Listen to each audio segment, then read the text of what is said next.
Right, day 4 of the VOCA rally, and the first stop today is the Gold Coast Motor Museum in Upper Coomera, and you'll see all the Velocettes lined up here, sportsmen there,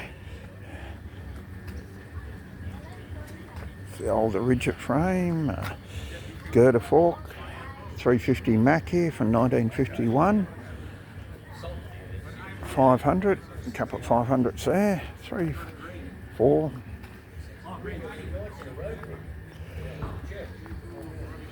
MSS.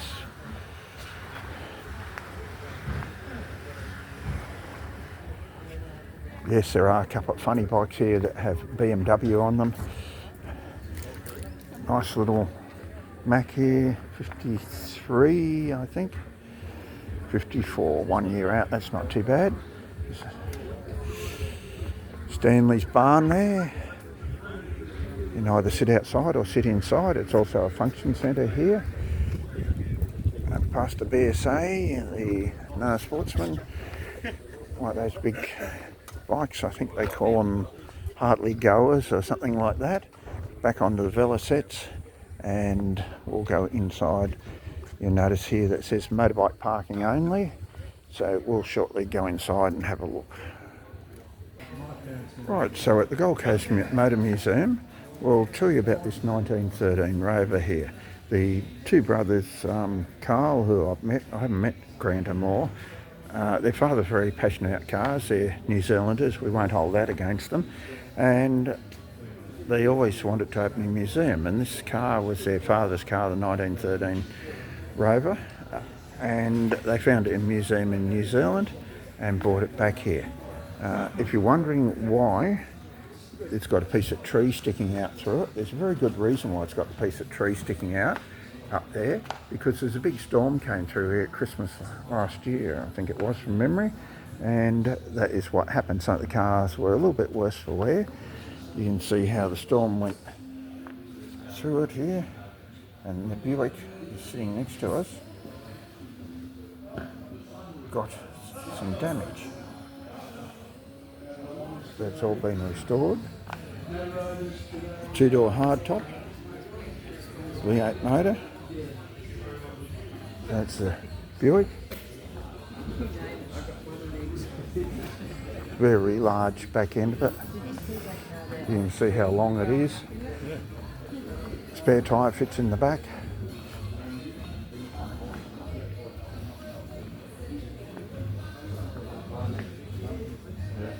That was when cars were cars, not plastic.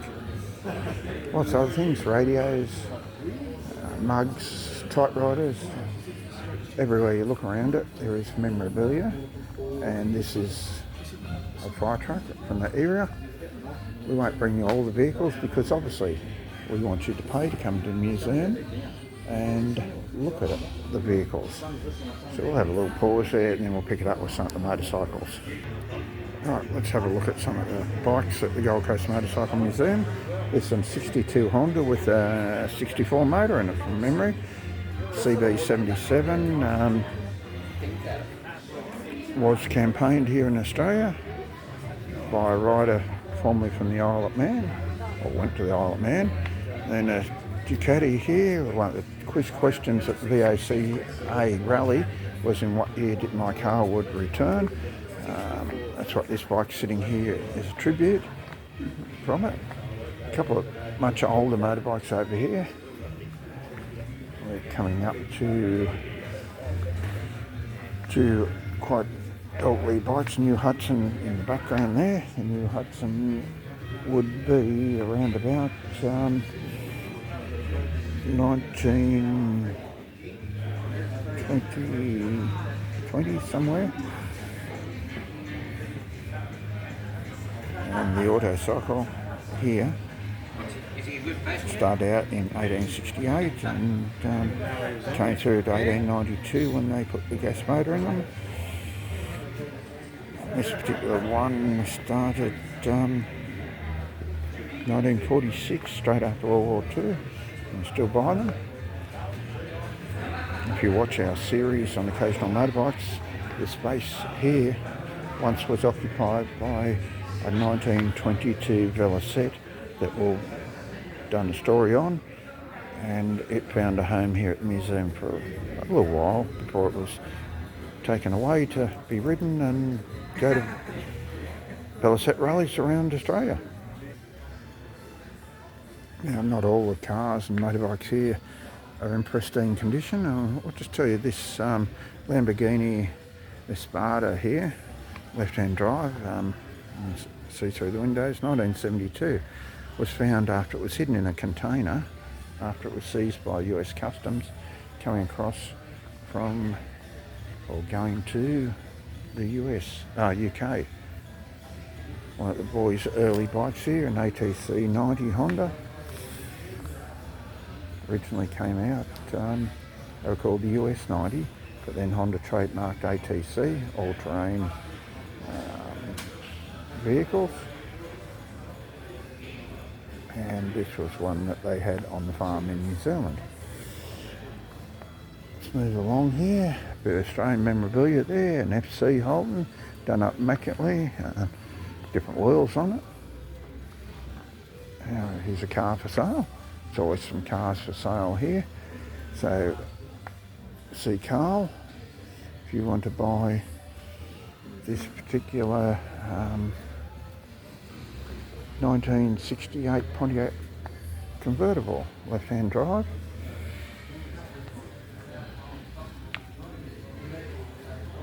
You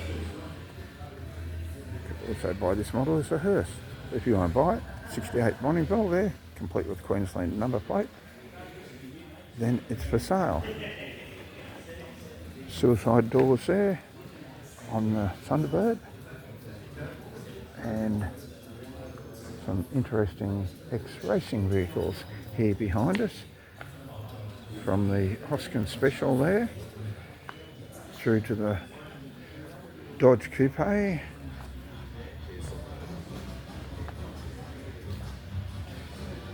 competed in the 1970 Ampol around Australia. And then we go up here to the Stone Brothers Ford. So we'll just pause on this one here for a minute. Nice little selection here of speedway cars. Formula Ford here, the Bowen. That memorabilia there around them. All this is the Gold Coast Motor Museum. Aston Martin V8 there next door. Fairly new addition to the museum from memory.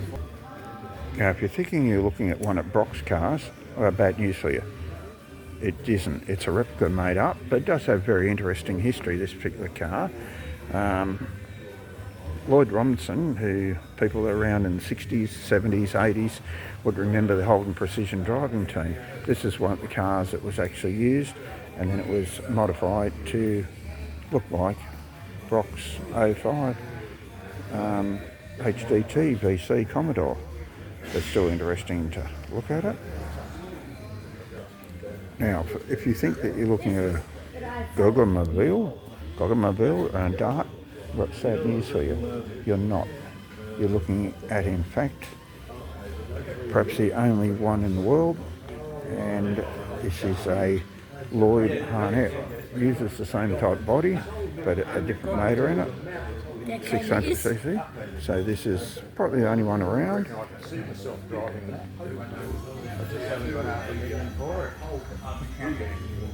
So if you think it's a Dart, it's not even a Dart, and it's not a Gogomobile.